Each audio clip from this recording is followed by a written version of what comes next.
যুদ্ধবিরতির আড়ালে লুকানো ষড়যন্ত্র। ট্রাম্প কি নতুন যুদ্ধের ফাঁদ পাচ্ছেন? শান্তির কথা বলছেন এক হাতে, আরেক হাতে সাজাচ্ছেন যুদ্ধের নীল নকশা। ডোনাল্ড ট্রাম্প কি সত্যিই খেলছেন মাইন্ড গেম?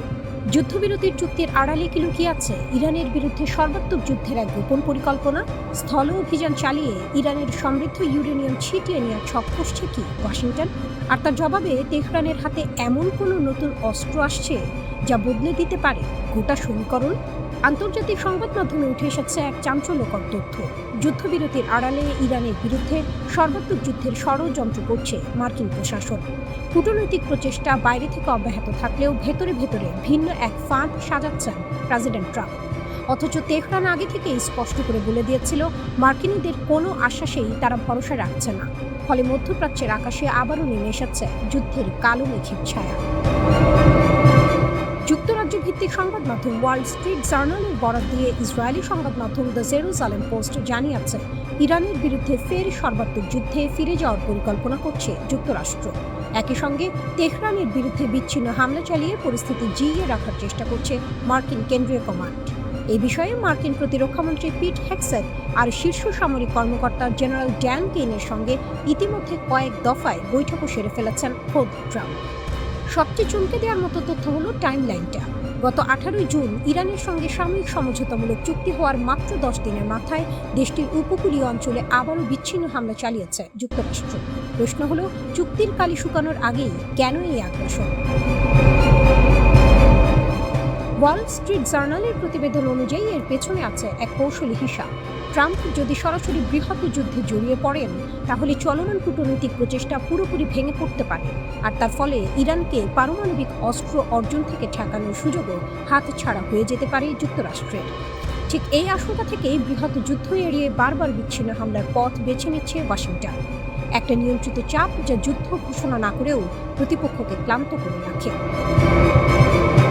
এবার প্রশ্ন হলো, এই সম্ভাব্য আগ্রাসন ঠেকাতে কি করছে ইরান? উত্তরটা লুকিয়ে আছে দেশটির প্রতিরক্ষা খাতের ক্রমাগত অগ্রগতিতে। ইরানের সামরিক বাহিনীর শীর্ষ কর্মকর্তা ব্রিগেডিয়ার জেনারেল মোহাম্মদ ইউসেফি খোশকাল সম্প্রতি দাবি করেছেন, তাদের শক্তিশালী ক্ষেপণাস্ত্রগুলো সাম্প্রতিক যুদ্ধে ইসরায়েলের বিখ্যাত আয়রন ডোম এয়ার ডিফেন্স সিস্টেমকেও সফলভাবে ভেদ করতে সক্ষম হয়েছে। তার ভাষায়, এর মাধ্যমেই প্রমাণ হয়ে গেছে তাদের সামরিক সক্ষমতা ঠিক কতটা উন্নত। যুদ্ধক্ষেত্র উপযোগী অত্যাধুনিক ড্রোন আর দ্রুত গতির ক্ষেপণাস্ত্র তৈরি এখন ইরানের কাছে নিয়মিত এক চর্চায় পরিণত হয়েছে। বিমান প্রতিরক্ষা ব্যবস্থা আধুনিকায়নে উল্লেখযোগ্য সাফল্য দেখিয়েছে তেহরান। সবচেয়ে গুরুত্বপূর্ণ দিকটা হলো, ইরান মার্কিন প্রশাসনের প্রতিটি পদক্ষেপের ওপর তীক্ষ্ণ নজর রেখেছে। ভবিষ্যতে যুক্তরাষ্ট্র আরও আগ্রাসী হতে পারে, এই বাস্তবতা তারা ভালোভাবেই বুঝে গেছে। ঠিক এই প্রেক্ষাপটেই ইরানের সর্বোচ্চ প্রতিরক্ষা বাহিনী আইআরজিসির অভ্যন্তরে জোরালো হয়ে উঠেছে একটি দাবি। পারমাণবিক অস্ত্র তৈরির এই মুহূর্তে তেহরানের প্রধান লক্ষ্য হওয়া উচিত, এর কোনো বিকল্প পথ নেই বলেই মনে করছে তারা। বিশ্লেষকদের ধারণা, ইরানের হাতে থাকা সমৃদ্ধ ইউরেনিয়ামের কারণে ভবিষ্যতে পারমাণবিক অস্ত্র তৈরির বিষয়টিকে অগ্রাধিকার দিতে পারে দেশটির সরকার।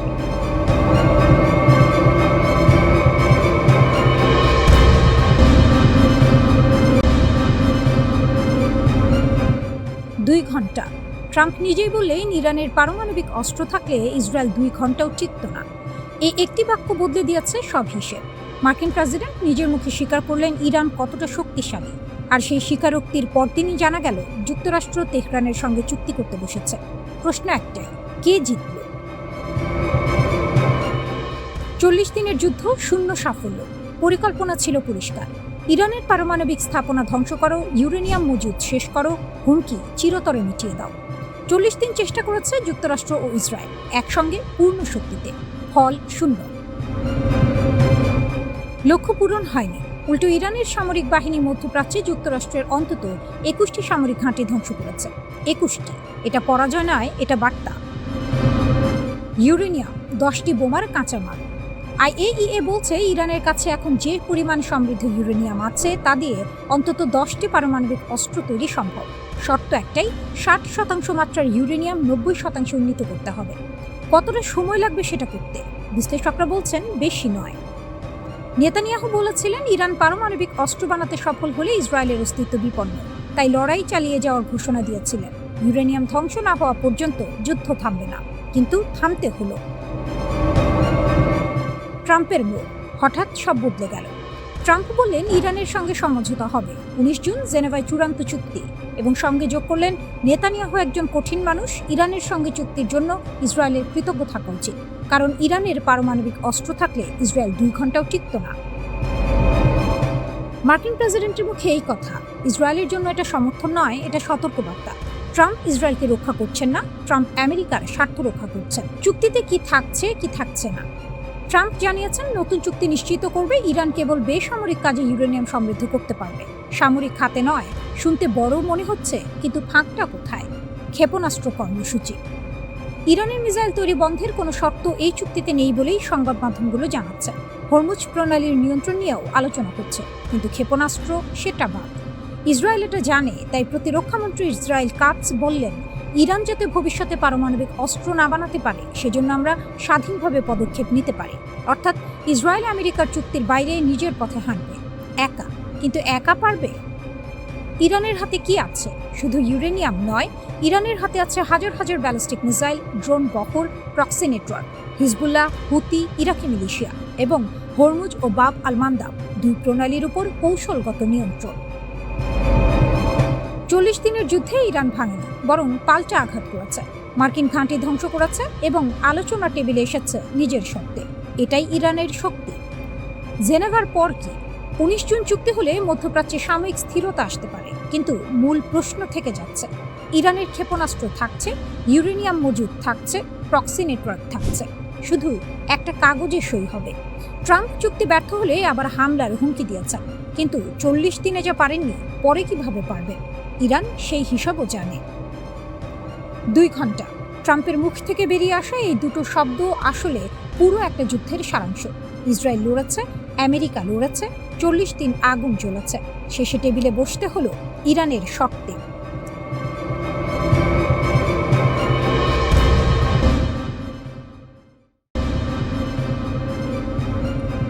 ফেব্রুয়ারি 2026, নিউ ইয়র্কে ইসরায়েলের শীর্ষ ইহুদি সংগঠনগুলোর বার্ষিক সম্মেলন।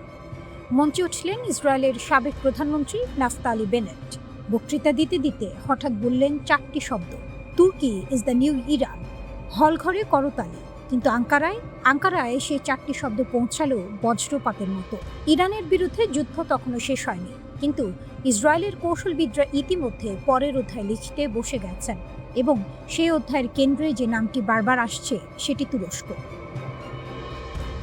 ইরানের পর তুরস্ক, এটা কি সত্যিই সম্ভব? মার্চ 2026, ইরান যুদ্ধ তখন তুঙ্গে। ওয়াল স্ট্রিট জার্নালে আমেরিকান সাংবাদিক ব্র্যাডলি মার্টিন লিখলেন একটি নিবন্ধ শিরোনাম, তুরস্ককে ঠেকানো এখন জরুরি। তিনি যুক্তরাষ্ট্র ও ইসরায়েলকে সরাসরি আহ্বান জানালেন তুরস্ককে ঘিরে ধরতে।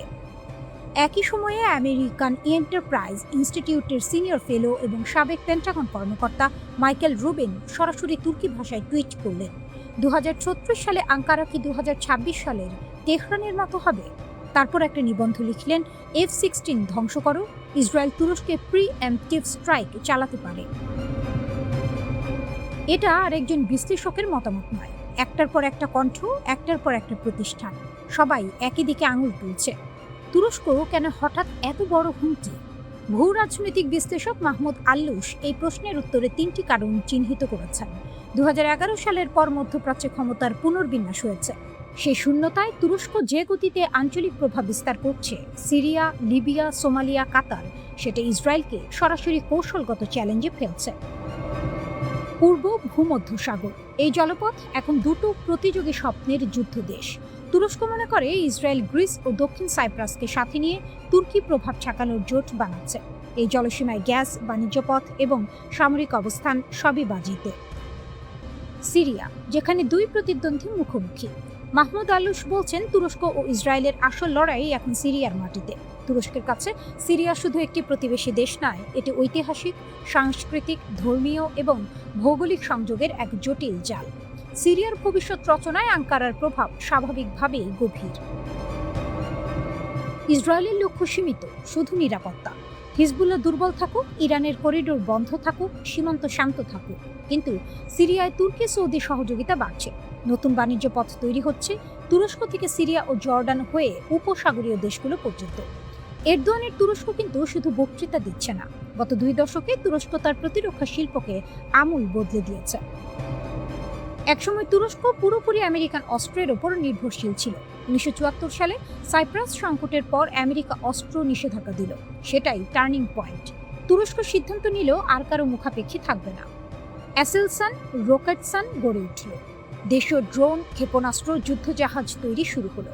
2025 সালে তুরস্কের প্রতিরক্ষা রপ্তানি পৌঁছেছে প্রায় $10 বিলিয়ন। বাইরাক্তার ড্রোন ইউক্রেনের আকাশে রাশিয়াকে নাকানি চুবানি খাইয়েছে, পৃথিবী দেখেছে।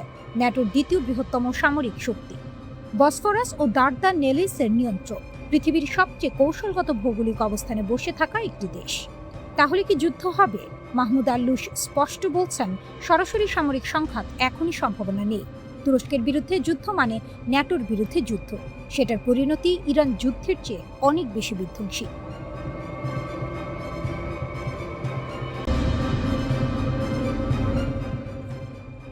আমেরিকা হামলা করলো, ইসরায়েল হামলা করলো, গোটা পশ্চিমা দুনিয়া ঝাঁপিয়ে পড়ল। তবুও ইরান দাঁড়িয়ে আছে। শুধু দাঁড়িয়ে নেই, মাথা উঁচু করে দাঁড়িয়ে আছে। এই সংঘাতে দুই পক্ষের লক্ষ্য ছিল সম্পূর্ণ আলাদা। যুক্তরাষ্ট্রের জন্য এটা ছিল প্রভাব বিস্তারের খেলা, মধ্যপ্রাচ্যে নিজেদের আধিপত্য টিকিয়ে রাখার লড়াই, এই সাম্রাজ্যের ক্ষমতা প্রদর্শন। আর ইরানের জন্য এটা ছিল টিকে থাকার যুদ্ধ, মর্যাদা নিয়ে বেঁচে থাকার সংগ্রাম, নিজেদের অস্তিত্ব রক্ষার মহাপরীক্ষা। দুটো আলাদা লক্ষ্য, দুটো আলাদা ফলাফল। যুক্তরাষ্ট্র চেয়েছিল ইরানকে নতজানু করতে, পারেনি। ইরান চেয়েছিল মাথা উঁচু রাখতে, রেখেছে। বরং আজ ইরান নিজেকে প্রতিষ্ঠিত করেছে এক নতুন পরাশক্তি হিসেবে। ইতিহাসের এই মোড়টা বুঝতে হলে একটু গভীরে যেতে হবে। প্রথম মাস্টার স্ট্রোক, অসম যুদ্ধের কৌশল। ইরান জানতো সরাসরি যুদ্ধে টেকা সম্ভব নয়। মার্কিন ইসরায়েল যৌথ শক্তির সামনে প্রচলিত কায়দায় লড়াই করা মানে নিশ্চিত পরাজয়। তাই ইরান বেছে নিল ভিন্ন পথ, অসম যুদ্ধের কৌশল। এই কৌশলের মূল মন্ত্র একটাই, প্রতিপক্ষকে হঠাৎ ধ্বংস করতে হবে না, ধীরে ধীরে দুর্বল করে দিলেই চলে। ফোঁটা ফোঁটা জলে পাথর কাটে। ইরান ঠিক সেই কাজটাই করল। প্রতিটি হামলায় বড় ক্ষতি নয়, কিন্তু প্রতিটি হামলায় একটু একটু করে শত্রুর শক্তি ক্ষয়, একটু একটু করে মনোবল ভাঙা, একটু একটু করে বার্তা পাঠানো, ইরানকে শেষ করা যাবে না। এই কৌশলে ইরান বেশ ভালোভাবেই সফল হয়েছে। দ্বিতীয় মাস্টার স্ট্রোক, মোজাইক প্রতিরক্ষা। ইরানের আরেকটি অসাধারণ কৌশলের নাম মোজাইক প্রতিরক্ষা ব্যবস্থা। সাধারণত একটি দেশের প্রতিরক্ষা কাঠামো কেন্দ্রীয়ভাবে নিয়ন্ত্রিত হয়। মাথায় আঘাত করলে পুরো শরীর অসাড় হয়ে যায়, এটাই শত্রুর কৌশল। ইরান এই ফাঁদে পা দেয়নি। সে তার প্রতিরক্ষা কাঠামো পুরো দেশব্যাপী আলাদা আলাদা ব্লকে ছড়িয়ে দিয়েছে। একটা অংশ আক্রান্ত হলেও বাকি অংশ সক্রিয় থাকে। একটা ব্লক ধ্বংস হলেও অন্য ব্লক প্রতিরোধ বজায় রাখে। পুরো ব্যবস্থাটা যেন একটি জীবন্ত মোজাইক চিত্র। একটি টুকরো সরিয়ে নিলেও বাকি ছবি অক্ষুণ্ণ থাকে। সর্বাধুনিক মার্কিন সমরাষ্ট্র ইরানের কিছু স্থাপনা ধ্বংস করতে পেরেছে, কিন্তু ইরানের মূল মনোবলে বিন্দুমাত্র আঁচড় কাটতে পারেনি। তৃতীয় মাস্টার স্ট্রোক, আকাশের নতুন অস্ত্র। ইরান শুধু রক্ষণেই থেমে থাকেনি, আক্রমণেও নেমেছে, এবং সেই আক্রমণ দেখে পুরো বিশ্ব হতবাক। ইরানের ড্রোন আর ক্ষেপণাস্ত্র সক্ষমতা এখন এমন পর্যায়ে পৌঁছেছে যা যে কোনো প্রতিরক্ষা ব্যবস্থাকে ভেদ করে ধ্বংসাত্মক হামলা চালাতে পারে। মধ্যপ্রাচ্যে মার্কিন লক্ষ্যবস্তু আর ইসরায়েলি বিভিন্ন স্থাপনায় একের পর এক আঘাত হেনাচ্ছে ইরান। আর এই সক্ষমতা ইরান কিনে আনেনি, বাইরে থেকে পেয়েও আসেনি, সম্পূর্ণ নিজস্ব একাগ্রতায় অর্জন করেছে। চতুর্থ মাস্টার স্ট্রোক, মিত্রের জাল। একা লড়েনি ইরান, আঞ্চলিক মিত্রদের নিয়ে গড়েছে এক অদৃশ্য সামরিক জাল। লেবাননের হিজবুল্লাহ, ইয়েমেনের হুথি গোষ্ঠী, ইরাকের মিলিশিয়া বাহিনী, সিরিয়ার রেজিস্ট্যান্স ফোর্স। প্রতিটি মিত্র ভিন্ন মাটিতে লড়ছে, প্রতিটি মিত্র শত্রুর শক্তি ক্ষয় করছে ভিন্ন কায়দায়। আর বাইরের মিত্রের কথা আলাদা করে বলার দরকার নেই। চীন আর রাশিয়া ইরানের পাশে আছে, এটুকু বললেই যথেষ্ট। ইতিহাসের রায়, যুক্তরাষ্ট্র বিজয়ী হয়নি। সর্বশক্তি দিয়েও ইরানকে বাগে আনতে পারেনি মার্কিন ইসরায়েল শক্তি। আর এই ব্যর্থতাই পাল্টে দিয়েছে পুরো ভূ রাজনীতির সমীকরণ। মাইন পুঁতে রাখা সুরক্ষা, আমেরিকার ঘুম কেড়ে নিল ইরান। তেহরানের রাত তখন গভীর। ইস্পাহানের পারমাণবিক স্থাপনার ভেতরে চলছে এক নীরব যুদ্ধ। বাইরে থেকে কেউ জানছে না কি হচ্ছে। স্যাটেলাইট শুধু দেখতে পাচ্ছে ধ্বংসস্তূপের উপর নতুন ছাদ উঠছে, টানেল বন্ধ হচ্ছে, আর মাটির নিচে পুঁতে রাখা হচ্ছে প্রাণঘাতী মাইন। ইরান চুপ করে বসে নেই। ইরান প্রস্তুত হচ্ছে যে চালে চমকে গেল গোটা দুনিয়া। ট্রাম্পের হুমকি ছিল সরাসরি, বলেছিলেন ইরানের ইউরেনিয়াম হয় জব্দ হবে, নয়তো ধ্বংস হবে। মার্কিন সামরিক বাহিনী মে মাসের মাঝামাঝি স্থল অভিযানের পরিকল্পনাও করেছিল, কিন্তু সেই অভিযান হয়নি, কারণ ইরান এমন এক খেলা খেলেছে যা কেউ আশা করেনি। ইস্পাহানের বিধ্বস্ত ভবনগুলোতে নতুন ছাদ উঠেছে। গোয়েন্দা সূত্র বলছে ভেতরের টানেলগুলো ইরান নিজেই ধ্বংস করেছে, শত্রুর নজর এড়াতে নিজের ইউরেনিয়াম নিজেই সরিয়ে ফেলতে। আর সবচেয়ে বড় চাল, প্রবেশপথে পুঁতে রাখা হয়েছে মাইন। এখন সেখানে ঢোকা মানে মৃত্যুর মুখে হাঁটা। আমেরিকার হাত পা বাঁধা, পেন্টাগনে বৈঠক বসছে, বিশ্লেষকরা মাথা চুলকাচ্ছেন। স্থল অভিযান, মাইন আছে, ঝুঁকি অপরিসীম। বিমান হামলা, ইউরেনিয়াম ছড়িয়ে পড়লে তেজস্ক্রিয় বিপর্যয়। কূটনৈতিক চাপ, ইরান এখন দর কষাকষির আসনে। ট্রাম্প নিজে ফক্স নিউজে স্বীকার করেছেন ইরানের স্থাপনায় কি হচ্ছে তারা জানেন, কিন্তু সেখানে পৌঁছানোর উপায় নেই। বিশ্বের সবচেয়ে শক্তিশালী সামরিক বাহিনী এখন দাঁড়িয়ে আছে একটি মাইনফিল্ডের সামনে, হাত গুটিয়ে। এটাই ইরানের কৌশলের সাফল্য। ইরান কেন এটা করল? দেয়ালে পিঠ থেকে গেলে মানুষ সবচেয়ে বিপজ্জনক হয়ে ওঠে। ইরান বুঝেছিল আলোচনা টেবিলে তাদের হাত দুর্বল। পারমাণবিক স্থাপনা উন্মুক্ত থাকলে যে কোনো মুহূর্তে আমেরিকা বা ইসরায়েল সেটা দখল বা ধ্বংস করতে পারে। তাই তারা পাল্টে দিল সমীকরণ। ইউরেনিয়াম এখন আর শুধু তাদের সম্পদ নয়, এটা তাদের ঢাল। যতক্ষণ এই ইউরেনিয়ামের নাগাল পাওয়া যাচ্ছে না, ততক্ষণ ইরানকে কোনো শর্তে বাধ্য করা যাবে না। মাইনপুঁতে দিয়ে ইরান মূলত বলে দিয়েছে, আমাদের সাথে আলোচনায় বসো, নয়তো কিছুই পাবে না। চুক্তির পথ কতটা কঠিন? মার্কিন এক কর্মকর্তা ইঙ্গিত দিয়েছেন ইরান হয়তো ইউরেনিয়াম হস্তান্তরের কোনো চুক্তির দিকে এগোচ্ছে, কিন্তু শর্তের ফারাক বিস্তর। আর এখানেই লুকিয়ে আছে সবচেয়ে বড় ভয়। আন্তর্জাতিক বিশ্লেষকরা আশঙ্কা করছেন ইরান দাবি করতে পারে গোলযোগের কারণে কিছু ইউরেনিয়াম ধ্বংস হয়ে গেছে। প্রমাণ করার উপায় নেই, কারণ সেই জায়গায় কেউ ঢুকতে পারছে না। এই ধোঁয়াশাই এখন সবচেয়ে বড় অস্ত্র ইরানের হাতে। হরমুজ প্রণালী, আরেক ফ্রন্ট।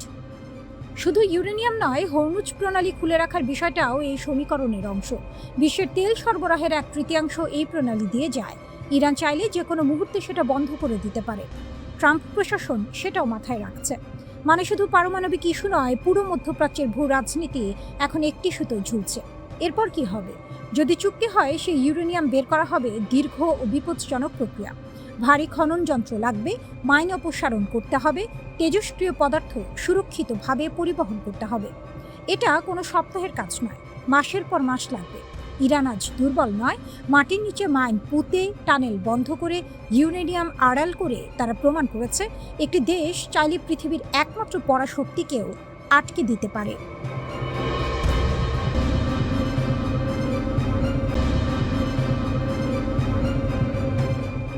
লিতানি নদীতে পড়ল ইসরায়েলি অহংকার। হিজবুল্লাহর ডাবল ট্যাপ ড্রোন হামলায় কাঁপছে তেল আবিব। দক্ষিণ লেবাননের লিতানি নদী এখন আর কোনো সাধারণ জলধারা নয়, ইসরায়েলি ডিফেন্স ফোর্সের জন্য এক মৃত্যু ফাঁদ। হিজবুল্লাহর একের পর এক নিখুঁত ও প্রাণঘাতী হামলায় চূর্ণ বিচূর্ণ তেল আবিবের দম্ভ। মাঠ পর্যায়ে লড়ছে হিজবুল্লাহ, কিন্তু এই রণকৌশলের আসল মাস্টারমাইন্ড কে? আসল নায়ক কিন্তু পর্দার আড়ালে থাকা পারস্যের সিংহ ইরান। তেহরানের দেওয়া অত্যাধুনিক ড্রোন আর নিখুঁত যুদ্ধ কৌশলের সামনে লেবাননের মাটিতে কচু কাটা হচ্ছে নেতানিয়াহুর এলিট ফোর্সের সেনারা। রুটিন মুভমেন্ট ভেবে এগিয়ে যাচ্ছিল ইসরায়েলি কমান্ড টিম দক্ষিণ লেবাননের লিতানি নদীর কাছাকাছি এলাকা। ঘড়িতে তখন বিকেল ঠিক 5টা। 36তম ডিভিশনের ডেপুটি কমান্ডার স্বয়ং লিড করছিলেন এই ফরওয়ার্ড টিমকে। সাথে ছিল এক ঝাঁক উচ্চপদস্থ সেনা কর্মকর্তা।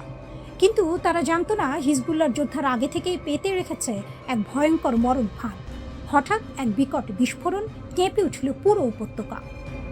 ঘটনাস্থলে খতম ইসরায়েলি 36তম ডিভিশন হেডকোয়ার্টারের combat soldier master sergeant Alexander ফিলেন। বয়স মাত্র 29, বাড়ি হাইফায়।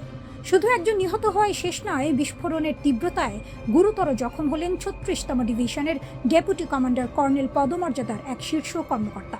আহত হলেন 556তম ট্রান্সপোর্ট রেজিমেন্টের ব্যাটালিয়ন কমান্ডার লেফটেন্যান্ট কর্নেল পদমর্যাদার আরেক অফিসার। এক আঘাতেই ধূলিসাৎ আইডিএফের পুরো কমান্ড চেইন। এই ধাক্কা সামলানোর আগেই আইডিএফের জন্য নেমে এলো আরও এক দুঃস্বপ্ন। কফর তেপনিট গ্রামের কাছে তখন সকাল 6টা। একটি ইসরায়েলি ট্যাঙ্ক পজিশনকে লক্ষ্য করে ধেয়ে এলো হিজবুল্লাহর একটি এফপিভি কামিকাজে ড্রোন। নিখুঁত নিশানা, বিকট বিস্ফোরণ। স্প্লিন্টারের আঘাতের সাথে সাথে ঝাঁঝরা হয়ে গেল 4 ইসরায়েলি সেনা। এরপর শুরু হলো হিজবুল্লাহর ডাবল ট্যাপ রণকৌশল। আহত সেনাদের উদ্ধার করতে যখনই একটি ইসরায়েলি ইভাকুয়েশন যান বা অ্যাম্বুলেন্স সেখানে এসে পৌঁছালো, আকাশ থেকে বাজ পাখির মতো ছেঁকে ধরল হিজবুল্লাহর দ্বিতীয় ড্রোনটি। উদ্ধারকারী গাড়ির ওপর সরাসরি আছড়ে পড়ল সেটি। আহতদের বাঁচাতে এসে নিজেই ধ্বংসস্তূপে পরিণত হলো আইডিএফের গাড়ি। মারাত্মকভাবে আহত হলেন আরও এক সেনা। রক্তাক্ত 5 সেনাকে হেলিকপ্টারে করে উড়িয়ে নিয়ে যাওয়া হলো ইসরায়েলের হাসপাতালে। একেই বলে রণক্ষেত্রের চূড়ান্ত অপমান। এত কিছুর পরও ইসরায়েল ভাবছে আলোচনা টেবিলে হিজবুল্লাহকে নিরস্ত্র করা যাবে। হিজবুল্লাহ নেতৃত্ব স্পষ্ট জানিয়ে দিয়েছে, কোনো শর্তহীন আত্মসমর্পণ নয়। আলোচনার একমাত্র ছাদ হলো পারস্পরিক নিরাপত্তা। নিরস্ত্রীকরণের কোনো প্রস্তাব লেবাননের মাটিতে টিকবে না। ইসরায়েলের জন্য কোনো সেফ জোন বা পরীক্ষামূলক এলাকা রাখা হবে না। কোনো লাল, সবুজ বা হলুদ রেখা মানা হবে না। আমেরিকার ছায়াতলে বসে যে অসম্মানজনক চুক্তি তেল আবিব চাপাতে চায়, তা বুড়ো আঙুল দেখিয়ে প্রত্যাখ্যান করেছে প্রতিরোধ যোদ্ধারা। আর এই অদম্য সাহসের মূল জ্বালানি আসছে তেহরান থেকে। ইরান শুধু বন্ধু নয়, ইরান এই যুদ্ধের আসল রূপকার। পশ্চিমাদের শত নিষেধাজ্ঞা আর মার্কিন রণতরীর হুমকিকে তুড়ি মেরে উড়িয়ে ইরান তার সর্বোচ্চ প্রযুক্তি পৌঁছে দিয়েছে লেবাননের ফ্রন্ট লাইনে। বেইজিং আর মস্কোর সাথে ভূ রাজনৈতিক ভারসাম্য রক্ষা করে ইরান আজ মধ্যপ্রাচ্যের একক চালিকা শক্তি। ইসরায়েলের আয়রন ডোম কিংবা আমেরিকার আধুনিক নজরদারি, ইরানি প্রযুক্তিতে তৈরি এই FPV ড্রোনের ঝাঁকের সামনে আজ সম্পূর্ণ অকেজো।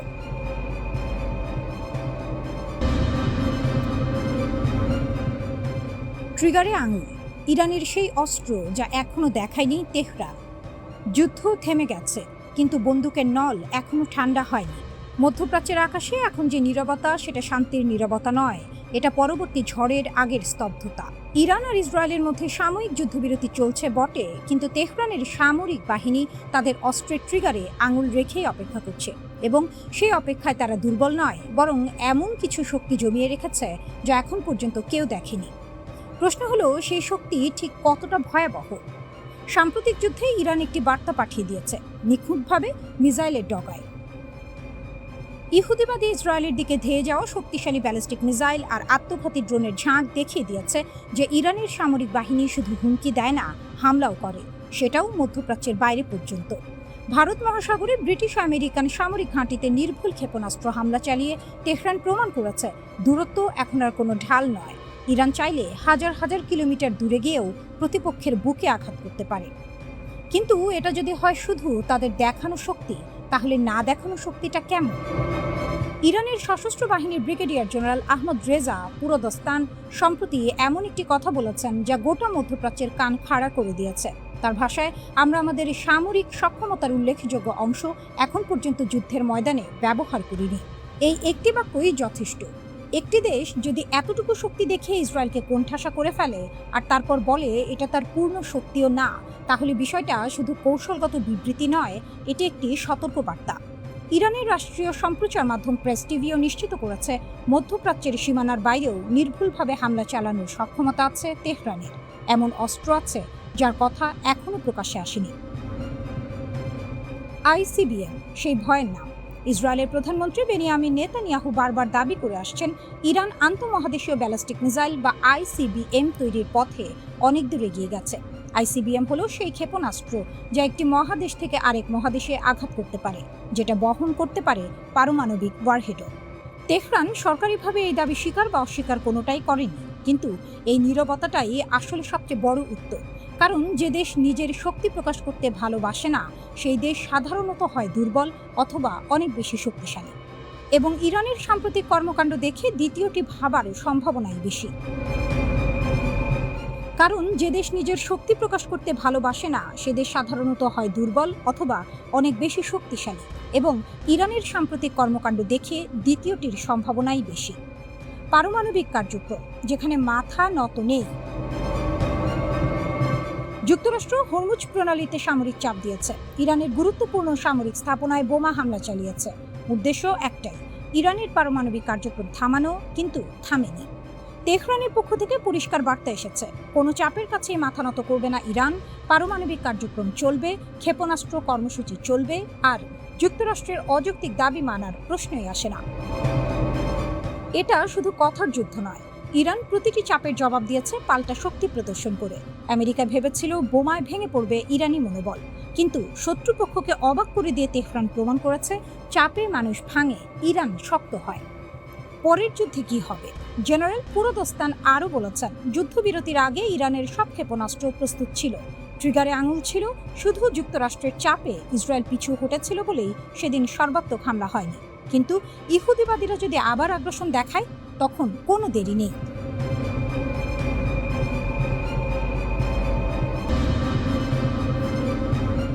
যুদ্ধ হেরেও জিতল ইরান, আমেরিকার সবচেয়ে বড় কূটনৈতিক বিপর্যয়। 3 মাস, হাজারো বোমা, বিপুল অস্ত্র ভাণ্ডার, তবু আমেরিকা টেবিলে ফিরে এলো। ইরানের সঙ্গে সমঝোতায় বসতে বাধ্য হলেন ডোনাল্ড ট্রাম্প। যে ইরানকে গুঁড়িয়ে দেওয়ার স্বপ্ন দেখেছিল ওয়াশিংটন, সেই ইরানই আজ টিকে আছে। শুধু টিকে নয়, মাথা উঁচু করে দাঁড়িয়ে। এটাই সবচেয়ে বড় গল্প। কেউ ভাবেনি ইরান পারবে। 28 ফেব্রুয়ারি যুদ্ধ শুরু হলো। ওয়াশিংটন ও তেল আবিবের হিসাব ছিল পরিষ্কার। দ্রুত সামরিক অভিযান, ইরানের ক্ষমতা কাঠামো ভেঙে পড়বে, শাসন ব্যবস্থায় আসবে বড় পরিবর্তন। যুদ্ধ শেষ হবে দ্রুত, কিন্তু ইরান সেই হিসাব উল্টে দিল। আঘাত এলো, পাল্টা আঘাত গেল। আরব প্রতিবেশী মার্কিন ঘাঁটি ইসরায়েল, ইরান কাউকে ছাড়েনি। হরমুজ প্রণালী বন্ধের হুমকি দিল, বিশ্ব অর্থনীতি কেঁপে উঠল। আমেরিকার প্রতিরক্ষা কর্মকর্তারা বারবার দাবি করলেন ইরানের সামরিক সক্ষমতা ধ্বংস হয়ে গেছে। পরে সেই দাবি অতিরঞ্জিত বলেই প্রমাণিত হলো। ইরান ভাঙেনি, খামেনি গেলেন, ব্যবস্থা গেল না। সবচেয়ে বড় দাবা চাল ছিল এটি। সর্বোচ্চ নেতা আয়াতুল্লাহ আলী খামেনি নিহত হলেন, তার ঘনিষ্ঠ সহযোগীরাও। ওয়াশিংটন ভেবেছিল এরপর ইরানের ক্ষমতা কাঠামো টলে যাবে, বিশৃঙ্খলা নামবে, শাসন ভেঙে পড়বে। কিন্তু তেহরান প্রমাণ করল মাথা কাটলে শরীর মরে না। দ্রুত পুনর্গঠিত হল নেতৃত্ব। মোস্তফা খামেনি, সর্বোচ্চ নেতার ছেলে, এবং আইআরজিসির শক্তিশালী কমান্ডারদের হাতে ক্ষমতা এলো। বিবিসির বিশ্লেষণ বলছে, নতুন নেতৃত্ব আদর্শগতভাবে আগের মতোই দৃঢ়, ঝুঁকি নেয় আরও আগ্রাসী। শিরোচ্ছেদ করলেও ইরান ঘুরে দাঁড়ালো। হরমুজ, বিশ্বের গলা চেপে ধরার অস্ত্র। এই একটি চাল দিয়ে ইরান পুরো বিশ্বকে জিম্মি করে রাখল।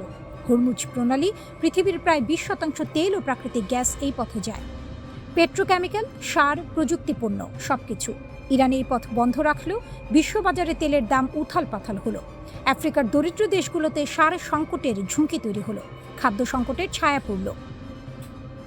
একটা সামরিক শক্তি না হোক, কৌশলগত শক্তি দিয়ে ইরান পুরো বিশ্বকে চাপে রাখল। আমেরিকার মুখ পুরল কোথায় কোথায়।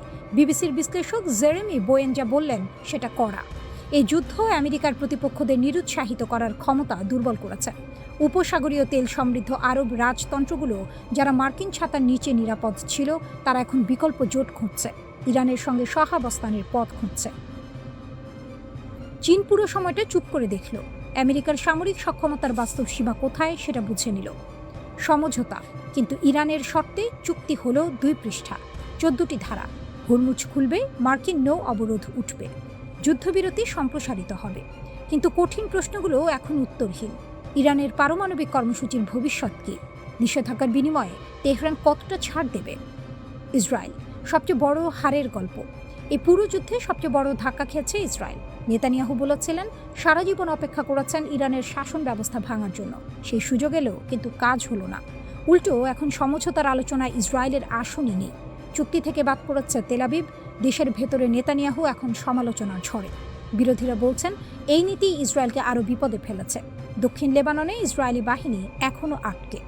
হাজারো স্থাপনা ধ্বংস করেছে, কিন্তু বের হওয়ার পথ অনিশ্চিত।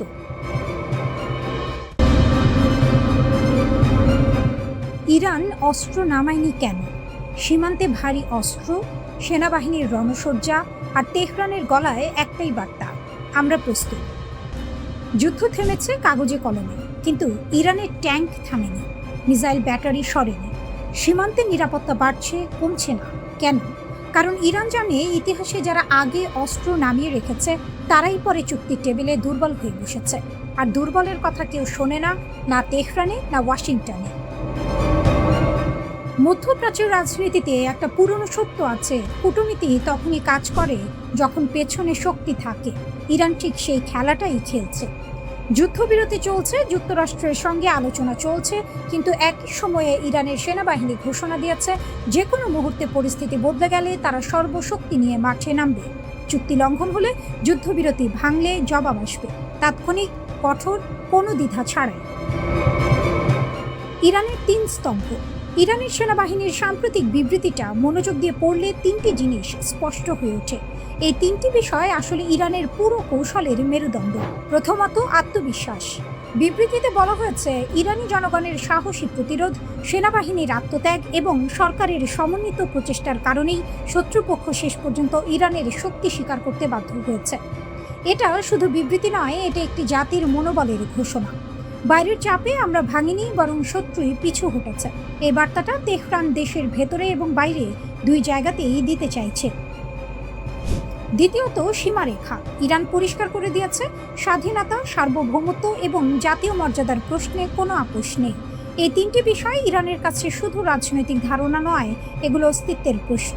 1979 সালের বিপ্লবের পর থেকে এই দর্শনই ইরানের পররাষ্ট্রনীতির মূল ভিত্তি। বিদেশি হস্তক্ষেপের বিরুদ্ধে প্রতিরোধ, এটা ইরানের জাতীয় পরিচয়ের অংশ হয়ে গেছে। তৃতীয়ত, সংস্কৃতি। বিবৃতিতে বলা হয়েছে, ইরানি জাতির মধ্যে ন্যায় বিচার, মর্যাদা ও প্রতিরোধের সংস্কৃতি তাদের সবচেয়ে বড় শক্তি। এই কথাটা খুব সহজ শোনালেও এর ভেতরে গভীর একটি বাস্তবতা আছে। অস্ত্র শেষ হতে পারে, গোলাবারুদ ফুরাতে পারে, অর্থনীতি চাপে পড়তে পারে, কিন্তু একটি জাতির সাংস্কৃতিক মনোবল ভাঙা অনেক কঠিন। ইরান সেই মনোবলকেই তার সবচেয়ে বড় অস্ত্র হিসেবে ব্যবহার করে আসছে দশকের পর দশক ধরে। ইরান ও যুক্তরাষ্ট্র এখন আলোচনার টেবিলে। লক্ষ্য আনুষ্ঠানিক চুক্তি, যুদ্ধ স্থায়ীভাবে বন্ধ করা। কিন্তু ইরানের স্মৃতি দীর্ঘ এবং সেই স্মৃতি তিক্ত। 2015 সালে বহু কষ্টে পারমাণবিক চুক্তি হয়েছিল, যাকে বলা হয় JCPOA। ইরান তার পারমাণবিক কার্যক্রম সীমিত করেছিল, বিনিময়ে নিষেধাজ্ঞা শিথিল হওয়ার কথা ছিল। কিন্তু 2018 সালে ডোনাল্ড ট্রাম্পের প্রশাসন একতরফাভাবে সেই চুক্তি থেকে বেরিয়ে গেল। শুধু বেরিয়ে গেল না, নতুন করে কঠোর নিষেধাজ্ঞা চাপানো হলো ইরানের ওপর। সর্বোচ্চ চাপ নীতির নামে ইরানের অর্থনীতিকে কোণঠাসা করার চেষ্টা হলো। সেই অভিজ্ঞতার পর ইরান কি চোখ বন্ধ করে বিশ্বাস করবে? না, এটাই স্বাভাবিক। কোনো দেশে একবার প্রতারিত হওয়ার পর দ্বিতীয়বার নিরাপত্তার গ্যারান্টি ছাড়া এগোয় না। তাই কূটনীতি চলুক, কিন্তু সেনাবাহিনী প্রস্তুত থাকুক। কলম চলুক, কিন্তু কামান ঢাকা থাকুক না। এটাই তেহরানের নীতি, এটাই তেহরানের বেঁচে থাকার কৌশল। এটাই স্বাভাবিক। কোনো দেশে একবার প্রতারিত হওয়ার পর দ্বিতীয়বার নিরাপত্তার গ্যারান্টি ছাড়া এগোয় না। তাই কূটনীতি চলুক, কিন্তু সেনাবাহিনী প্রস্তুত থাকুক। কলম চলুক, কিন্তু কামান ঢাকা না থাকুক। এটাই তেহরানের নীতি, এটাই তেহরানের বেঁচে থাকার কৌশল।